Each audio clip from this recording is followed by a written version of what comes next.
Hello, I'm Julia Fisher, and you're listening to The Olive Tree, the programme that tells the stories of believers living in the Holy Land to give us an accurate picture of what God is doing there today. Recently, I visited a suburb of Bethlehem called Bethlehem to meet a German Christian called Burghard Schunkert, who is director of a charity called Lifegate, which provides vocational training for young people who are physically and mentally impaired. Burghard told me that the name Lifegate was chosen firstly to indicate that here was an open door into a real life for impaired people, to equip them with all the skills they need to live in society, and secondly, to remind people that Jesus said he was the gate to real life. Burghard used to be a social worker in Germany. So how did he end up living in Bethlehem? Well, it all started when he visited Israel as a tourist. He returned several times to work on kibbutzim, but when a German friend asked him to help in a home he was running for blind people in Bethlehem, Burghard responded, and soon after, in 1987, took over the running of the institution and set about changing it to become the Lifegate of today, a vocational training centre for 25 people. After visiting Lifegate again recently, I sat down with Burghard and started by asking him why there are so many disabled people living in Bethlehem. The main problem in the Palestinian society is that it's a very small society. We're speaking about around 3 million people right now in the West Bank and approximately 2 million, close to 2 million in the Gaza Strip. The people have since centuries actually not much access to go to other countries and to mix with other, let's say, Arab countries, other populations. And also we have this tradition that people always married in the same bigger family. And if we look a little bit back in the Bible, let's say the story of Jacob, where he looked for his wives, actually, it was from his uncle Laban. Yeah? And also this tradition was within the people of Israel very common, that you married somebody from your own tribe. And this tradition is in the Palestinian society till today very, very strong. That means the marriage between cousin and cousin is almost a normal thing. And the genetic defects which can come out of such a marriage are probably the main cause that we have so many people with impairments in the country. We ask, by the way, this question right in the first interview or meeting when parents come with a disabled child to us. We ask them, are you related? And I can say in 99% they say yes. And you also told us that it's the case that there is not a lot here in the West Bank to help these children. They really do fall between the stools, don't they? I think we are still quite backwards here in the country. That first of all, many parents who have a child with a special need are ashamed about having such a child, and they try to hide this. And they not easily, let's say, speak with other people about that. And so the first thing we need to do is actually to encourage parents that this is really not something wrong. They have a child with a special need, and this child is a 100% loved child and has a right to live and to develop, and the right also of knowledge than every other child in the world. We try to really to give this message, this encouragement out into the society. Second thing is that the school system, the kindergartens, are not yet ready to accept children with special needs. For example, it's very difficult that a kindergarten will accept a child sitting in a wheelchair. And we have, of course, all the technical problems. We have the steps, we have no ramps, the doors are not wide enough, the bathrooms are not equipped. All this is not yet in society. It's changing slowly because the Palestinian government made a special law for disabled people, but it's yet not enforced. Yeah? Nobody looks if really it's implemented also in the schools. And we as an institution, we are doing our best to work with schools and with places that this will take place.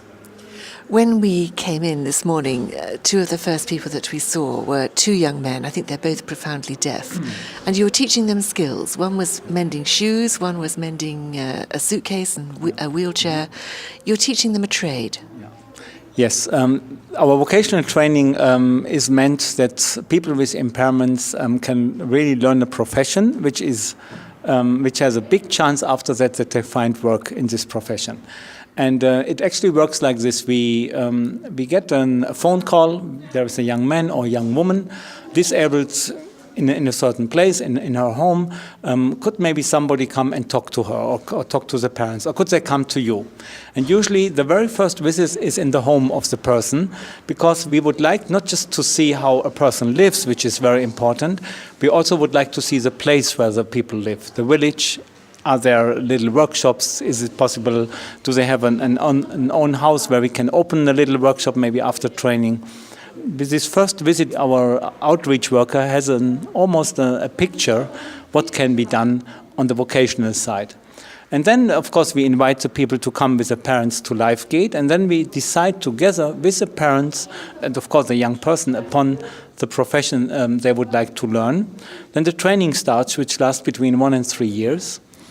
During the training, our teacher works with the people and teaches the Arabic language, maths, general knowledge, what they need to know. We have practical teaching, like how to use public transportation, how to go shopping in the market, to teach all the things which very often disabled people were not taught yet before, because they were staying in the house.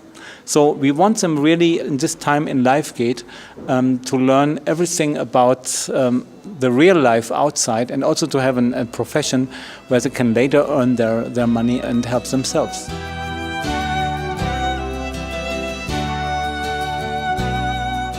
I was also very impressed. We have seen a 26-year-old young man who, you first met him fairly recently. Yeah. He hadn't had any help throughout his life. Yeah.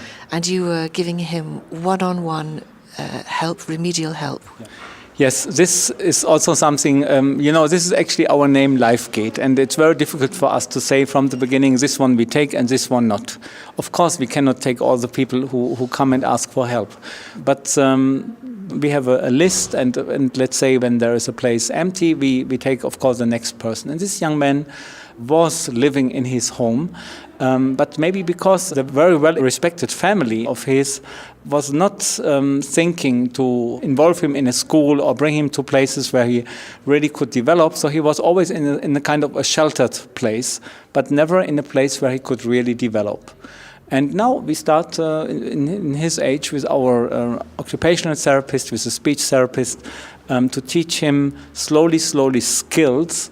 And hopefully this will lead after some time that he's also able to learn a profession. We hope so. You believe that there is hope for everybody. Nobody is a helpless case. Yes, of course. We believe that every person in the world is 100% loved by God.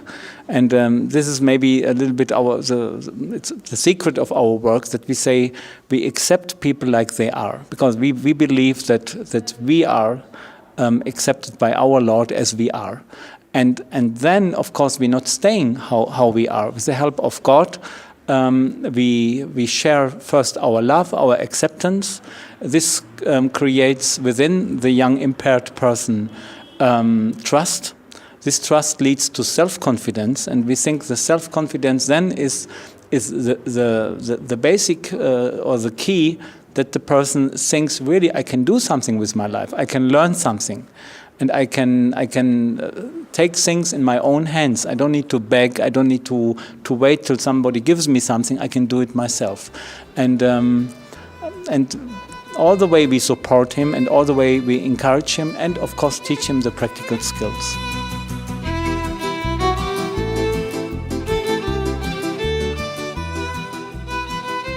You are a Christian person, your wife is Christian, your team are Christian, you're a Christian organization. However, the majority of people you have that you're helping are from the Muslim population. So what's your vision for the future? I think as Christians we have, first of all, the commandment to love everybody, and not just to love other Christians. Yeah, and I think here in the country, where the three big religions somehow manage to live quite peaceful beside each other. We have many other conflicts, a political conflict, but when it comes to religion, there is still now a kind of respect for each other. We hope it will last. But in Lifegate, we think we should live our faith, and people should see on our life what we are doing, how our faith and how Jesus himself is. And then we hope and we pray that the people ask us questions, and then comes the time where we say, who is the source of our power and of our love, and we share that. And of course we share also that this is valuable for everybody, and that it's really a little prayer away, this important message. And so we start our week here with a devotion in every Monday. We have a prayer meeting once a week. We read a word of the Bible in some of the workers' meetings which we have during the week, and we, as we coming from all Christian backgrounds here, Orthodox, Greek Orthodox, Catholic, Roman Catholic, Protestant, Baptist Church. So we try not to look on the differences. We try really to focus on God Himself and to receive from Him, of course, also every day the power to do this work.